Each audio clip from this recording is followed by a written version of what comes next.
3 YouTube சேனல்கள் வியாபாரத்திற்கு இருக்கிறது. தேவைப்படுபவர்கள் இந்த எண்ணுக்கு தொடர்பு கொள்ளுங்கள். வணக்கம்.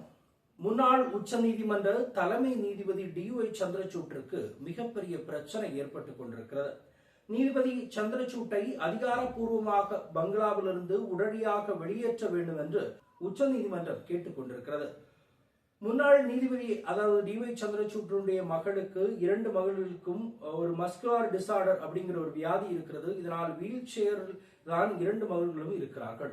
இவர்கள் 2 பேரையும் பார்ப்பதற்காக அல்லது அதற்கு ஏற்றார் ஒரு வீடை பார்த்து கொண்டிருக்கிறார். கடந்த நவம்பரில் உச்சநீதிமன்ற நீதிபதி தலைமை நீதிபதி பதவியிலிருந்து ஒட்டுமொத்தமாக ரிட்டையர் செய்யப்பட்ட DY சந்திரசூட் அவர்கள் அதன் பின்பு தனக்கு 6 மாத கால அவகாசம் வேண்டும் என்று கூறி அதே இருப்பிடத்தில், அதாவது நீதிபதிகளுக்கு ஒதுக்கப்பட்ட அதே இருப்பிடத்தில் தான் அவர் வசித்து வந்திருக்கிறார்.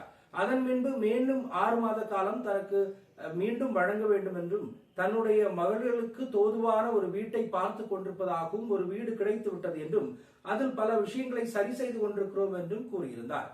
அது இந்த ஜூன் இறுதியில் முடிவடைந்து விட்டது. தற்போது உச்சநீதிமன்றம் விடாப்பிடியாக கூறுகிறது, உடனடியாக எந்த நேரத்தில் வேண்டுமானாலும் அந்த வீட்டில் இருந்து உடனடியாக மாற்றம் செய்ய வேண்டும். ஏனென்றால் தற்போது இருப்பில் இருக்கக்கூடிய நீதிபதிகளுக்கு அந்த வீட்டை ஒதுக்க வேண்டும் என்றும் அதற்கு சில விஷயங்கள் குறைபாடாக இருக்கிறது என்றும் கேட்டுக்கொண்டிருக்கிறார்கள். அதாவது இந்தியாவினுடைய முன்னாள் தலைமை நீதிபதியாக இருந்த நபர் உச்ச நீதிமன்றத்தில் பல முக்கிய வழக்குகளுக்கு தீர்ப்பு கூறிய ஒரு நபருக்கு நிலைமை இப்படி இருக்கிறது. இந்த அரசாங்கம் இப்படிதான் படித்தவர்களையும் அல்லது உயர் பதவியில் இருந்தவர்களையும் இப்படிதான் பேணி காக்கிறது என்பதை நாம் கண்டிப்பாக சிந்தித்து பார்க்க வேண்டும்.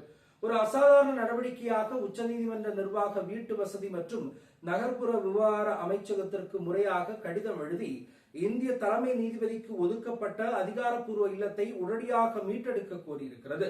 ஜூலை 1ஆம் தேதியிட்ட இந்த கடிதம் முன்னாள் தலைமை நீதிபதி DY சந்திரசூட் நவம்பர் 2024 ஓய்வு பெற்ற போதிலும் தற்போது வசித்து வரக்கூடிய லுடியன்ஸ் டெல்லியில் உள்ள கிருஷ்ணமேனன் மார்க்கில் உள்ள பங்களா எண் 5 பற்றியதாகும்.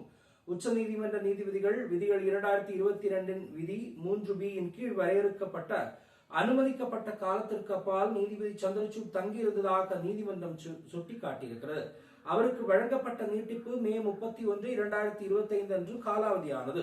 அதே நேரத்தில் 6 மாத கால அவகாசம் முன்னதாகவே மே அன்று முடிவடைந்தது. இதற்கு பதிலளித்த நீதிபதி சந்திரசூட் தனிப்பட்ட சூழ்நிலைகள் காரணமாக தாமதம் ஏற்பட்டதாக கூறியிருக்கிறார். அரசாங்கத்தால் ஏற்கனவே மாற்று வாடகை வீடு ஒதுக்கப்பட்டதாக குறிப்பிட்டார். இருப்பினும் சொத்து பயன்படுத்தப்படாமல் இருந்ததால் கணிசமான புதுப்பித்தல் தேவைப்பட்டது என்றும் மேலும் அது வாழ தகுதியானதாக மாற்றப்படும் வரை அவர் காத்திருந்தார் என்றும் சொல்லப்படுகிறது. ஒட்டுமொத்தமாக என்னுடைய மகள்களுக்கு கடுமையான இணை நோய்கள் மற்றும் மரபணு பிரச்சனைகள் உள்ளன, குறிப்பாக நெமலின் மயோபதி. இதற்காக அவர்கள் எய்ம்ஸில் உள்ள நிபுணர்களால் சிகிச்சை பெறுகிறார்கள் என்று முன்னாள் நீதிபதி கூறியிருக்கிறார். இது எனது தனிப்பட்ட பிரச்சனை என்பதை நான் முழுமையாக புரிந்து கொள்கிறேன். ஆனால் ஒரு வீட்டை தேடுவதற்கு இறக்கேன் இவ்வளவு நேரம் பிடித்தது என்பதையும் நான் தெளிவுபடுத்த வேண்டும் என்று அவர் கூறியிருக்கிறார். இந்த கவலைகள் குறித்து நீதிமன்ற நிர்வாகத்திற்கு தெரிவிக்கப்பட்டுள்ளது என்பதையும் அவர் தெளிவுபடுத்தியிருக்கிறார். ஒட்டுமொத்தமாக சந்திரசூட்டினுடைய தற்போதைய நிலைமை மிகவும் மோசமாகி கொண்டிருக்கிறது. வாடகை வீடை தேடிக்கொண்டு இருக்கிறார். அவருடைய 2 மகள்களுக்கு தோதுவான வீடு கிடைப்பதும் வரை அல்லது கிடைத்து விட்டது, அதனை சரி செய்து கொண்டிருக்கிறோம் என்று இப்போது உச்ச நீதிமன்றமிடமே அவர் கூறிக்கொண்டிருக்கிறார்.